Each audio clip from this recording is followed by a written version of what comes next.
No, gracias a vos por la invitación. Alejandro Katterberg es consultor, integra el directorio de Poliarquía, ha seguido muy de cerca a través del análisis y las encuestas toda esta última parte del proceso político. Alejandro, buenas noches, ¿cómo estás? ¿Qué tal, Charlie? Buenas noches. El cuadro de situación que quedó después de las elecciones de agosto se mantiene, se profundiza un resultado adverso al gobierno, recupera terreno el gobierno. No, a ver, hay un par de cosas claras. Lo que ha pasado estos últimos días es que el gobierno ha recuperado control de la agenda política. Sí, protagonismo, efectivamente. Protagonismo, después de un periodo de desorientación, de sorpresa por el resultado electoral, el gobierno y la presidenta empiezan a tomar medidas. Dan dos pasos para un lado, vuelven para el otro, pero se muestran de vuelta activos en la agenda. En términos políticos, claramente hubo un ganador preponderante que fue Sergio Massa. Y en la provincia de Buenos Aires... Y porque la observación de la elección era la provincia de Buenos Aires. Era la provincia de Buenos Aires y ahí es donde además la presidenta más intervino, es el distrito más importante. Intervino el gobernador. Intervino el gobernador y es donde Sergio Massa se impuso a la presidenta Kirchner. Entonces, ahí se arma un efecto de reorganización del peronismo y de la política alrededor de una figura joven, carismática, con muy buena imagen y que además a partir de esta campaña, Sergio Massa, que tenía un nivel de desconocimiento en el interior del país de alrededor del 20%, ya ahora desapareció ese nivel de desconocimiento. Entonces, el peronismo se transforma en una alternativa al propio peronismo, cosa que estamos viendo en los últimos 10 años, ¿no? Un peronismo como oficialismo y oposición, y Sergio Massa aparece ahí como figura.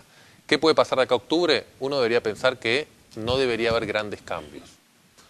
Es la segunda vez que tenemos experiencia con PASO, no hay mucho tiempo, puede haber variaciones. Claramente, en la provincia de Buenos Aires, primero, Charlie, hay que pensar una cosa. Sergio Massa sacó 36,5% de los votos. Todos los porcentajes que hicieron la noche de la elección fueron menores a los que realmente siempre se usan. ¿Y Insaurralde cuánto sacó? 31. La elección había quedado en 29 no, y pico. Porque lo que pasó es, como en las PASO se necesita que los partidos chicos saquen 1,5% de los votos válidos para pasar a la siguiente instancia, la de octubre, el Ministerio de Interior, la página web, todos los porcentajes que desplegaban eran sobre los votos válidos. La asignación de bancas, los porcentajes electorales siempre se calculan sobre el voto afirmativo. Bueno, digamos que él es un especialista en eso, en cómo se distribuyen las bancas y todos los porcentajes. Cuando miramos qué pasó realmente sobre voto afirmativo, que es lo que siempre estamos acostumbrados a hablar, ahí se ve que todos los porcentajes crecen. Es marginal, bueno, en la provincia de Buenos Aires, pero el dato Insaurralde pasó el 30%, que sí, no es menor. la provincia eso. sacó 31 a 36,5, fue el resultado. ¿Y esa distancia hoy? Ahora, pero un dato, hay 4,5% de los votos de la provincia de Buenos Aires que votaron a fuerzas menores que no pasan octubre. O sea que hay 4 por 5, o sea, hay dando vueltas. Si ese 4,5% no va a votar en octubre porque sus candidatos quedaron afuera, Massa ya pasa a tener 38,5%. O si ese 4,5 votan solo 2 a Massa, ya tiene 38,5%. Si a su vez se da lo que estamos empezando a ver, que es que Francisco de Narváez cae un poco y eso lo captura Sergio Massa. No lo ayudó mucho a Moyano al decir lo que dijo sobre Narváez. Massa ya está en 40 puntos. O sea, con el 38,5, si saca 1,5 puntos solo de Narváez, ya llega a 40. O sea que no es... Massa en 40 puntos, Insaurralde en cuánto. No digo la encuesta, digo con ese porcentaje. Yo sostengo que el Insaurralde y el gobierno no debería sacar mucho menos que lo que sacó. No debería haber grandes cambios. Ahora, quedan 2 meses y queda una campaña por delante. Sí, sobre todo las fuerzas que perdieron, hacen buenas campañas, cambian sus estrategias, puede haber pequeñas modificaciones. A ver, el radicalismo perdió 1 millón de votos con respecto a la elección anterior. Bueno, el gobierno perdió 4 en todo el país, ¿no? Sí, bueno, tienen un mapa pueblo por pueblo de cuánto sacaron y cuánto sacaron en el 2009 y cuánto sacaron ahora. Hay mucho voto que ya se fue a masas, la elección se polarizó. Yo diría, la elección dejó un par de sorpresas o datos llamativos. Uno es, para el gobierno nacional, perdió el segundo cordón.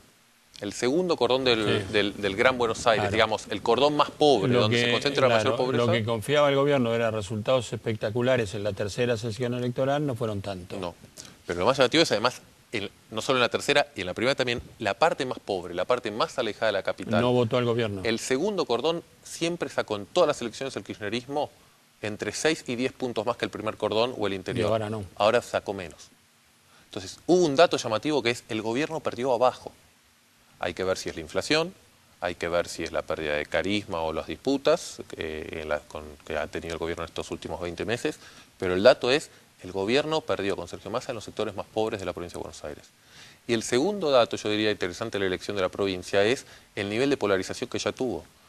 El espacio de Margarita Stolbizer y Alfonsín, digamos, el panradicalismo, se redujo notablemente. hizo su peor elección histórica.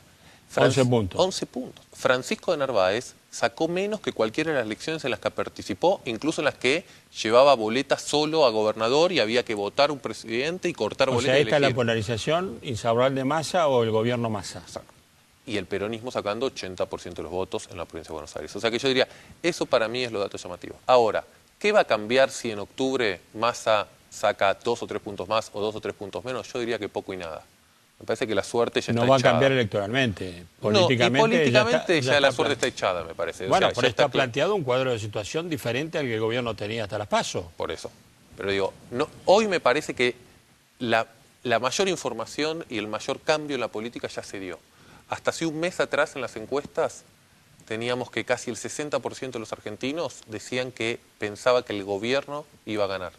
Teníamos casi 60 que decían que iba a votar en contra del gobierno, pero la gente, por más que pensaba que iba a votar en contra, pensaba que el gobierno iba a ganar. La gente no veía la debilidad en el gobierno que algunos sectores sociales sí lo tenían. Alejandro, hablando para el futuro, obviamente esta Cristina de hoy, por las PASO, no es la misma Cristina que antes de las PASO, y probablemente ante un eventual revés en octubre, ella va a tener que pensar también en el futuro. Digo, las herramientas que utilizó hasta el momento, al menos por esta encuesta y por los votos que viene, no parece satisfacer ya a la sociedad. No. Y tiene algo más para pensar, tiene dos tareas. Una es cuál es su agenda de gobierno en los últimos 2 años que le quedan. Exactamente. Pero otro tema que también es muy importante es cuál va a ser su proyecto de sucesión para su movimiento político. Uno tiene que ver con la gestión y el otro con la gestión política o la conducción política. Exacto. Son dos enormes problemones. Exacto. Y aparte, porque la elección además dejó un par de cosas en claro. Uno es, no hay reforma a la Constitución posible. Pero lo que es aún peor para el gobierno es que no hay amenaza de reforma a la Constitución. Porque mucha gente sabía y sospechábamos que era muy poco factible que una reforma a la Constitución se pudiera en Argentina. Lo que sí el gobierno jugaba era la carta de la amenaza. Ya no hay amenaza. Ya no hay reforma y ya no hay amenaza. Y no hay tampoco, porque lo mostró la elección de Insaurralde, no hay sucesores que aparezcan visibles, bueno, salvo hay Daniel uno que Scioli. intenta aparecer, que es Daniel Scioli, que tiene más protagonismo que antes, al cual el peronismo, sobre todo el peronismo bonaerense, le agradece el rol que está cumpliendo, eventualmente sabiendo que lo pueden derrotar, y que delante de los gobernadores manda un mensaje también. Digo, y quiere un partido justicialista más activo, cuestiones que yo creo que a Cristina no le deben gustar nada. Bueno, pero esa es la decisión y esa es la carta que la presidenta tiene que tomar posiblemente después de octubre. ¿Qué va a hacer la presidenta pensando en la sucesión de su gobierno y de su obra en estos 10 años? La presidenta va a ir hacia un acuerdo con sectores del peronismo encabezados a través de Daniel Scioli y de esa forma recuperar parte del peronismo y consolidar, o va a ir una consolidación de su núcleo duro, de sus políticas más radicales, de la línea más dura del gobierno que obviamente es ajena a Scioli, y va a ir a focalizar al 20-25% para el 2015. Son dos escenarios absolutamente diferentes, alguno puede ser muy conflictivo, otro menos conflictivo. Daría la sensación que del peronismo, los gobernadores la quieren ayudar, hay que ver si ella obviamente acepta la ayuda o no. Lo que yo sí tengo como dato es que la presidenta ya está pensando en un nuevo gobierno, en un nuevo gabinete. Ahora, si los hombres y mujeres que vienen son charlando con dirigentes o son elegidos por el deseo presidencial, hay una diferencia notable. Ahí, si efectivamente hay un cambio de gabinete, va a ser la señal que la dirigencia política y la dirigencia social y empresarial está esperando para los próximos años. Si el cambio de gabinete es tomada por Recalde, el ministro de Economía pasa a ser de Axel Kicillof, el Ministerio de Relaciones Internacionales pasa a ser de Naón, el Desarrollo Social pasa a ser de Larroque. Si ese es el cambio de gabinete, hay una señal clarísima de vamos a consolidar la línea más dura del kirchnerismo, vamos por el 20-25% de los votos y a no doblar ni cambiar y seguir doblando la apuesta. Para eso significa que ella tendría un candidato kirchnerista. Tendría que generarlo y hacerlo. Bueno, hay uno que levanta la mano que es el gobernador de Entre Ríos, ¿no? Bueno, que además hizo una muy buena elección. De los lugares donde mejor le fue al kirchnerismo comparativamente será Entre Ríos. O sea que ahí habría un escenario de un candidato kirchnerista, un candidato del no kirchnerismo y Massa, y Macri, y Wiener, Cobos. y Carrió, y bueno, Cobos. a ver, yo creo que vamos hacia eso, Charlie. Un escenario posible es que el 2015 sea muy parecido al 2003. En el 2003 teníamos a Menem, que hoy sería, el equivalente del 2015 sería el candidato que Cristina designe. Vudú, el gobernador de Entre Ríos, el gobernador de... Vudú no creo que pueda ser candidato. De Chaco. Va a tener algún problema, parece. Pero, digamos, ahí hay un candidato que puede tener un piso consolidado, pero no puede tener posibilidades de pasar ningún balotaje. Un candidato del peronismo, que en el 2003 fue Kirchner, en el 2015 podría ser Massa o Scioli, si efectivamente gana o domina la línea dura del gobierno y Scioli se ve forzado a salir de ahí. Un candidato de centro-derecha, que en el 2003 fue López Murphy, en este caso sería Macri, y un candidato del radicalismo, que fue en ese momento Lilita Carrió, y en este momento sería Wiener Cobos. Demasiada oferta, ¿no? Hay 4, bueno, pero está muy fraccionada la política. La oposición nunca se reorganizó y el peronismo se divide. Entonces, en ese esquema hay 4 frentes con posibilidades de tener 20 o 25% de los votos cada uno. Gracias por haber venido. Gracias, Charlie.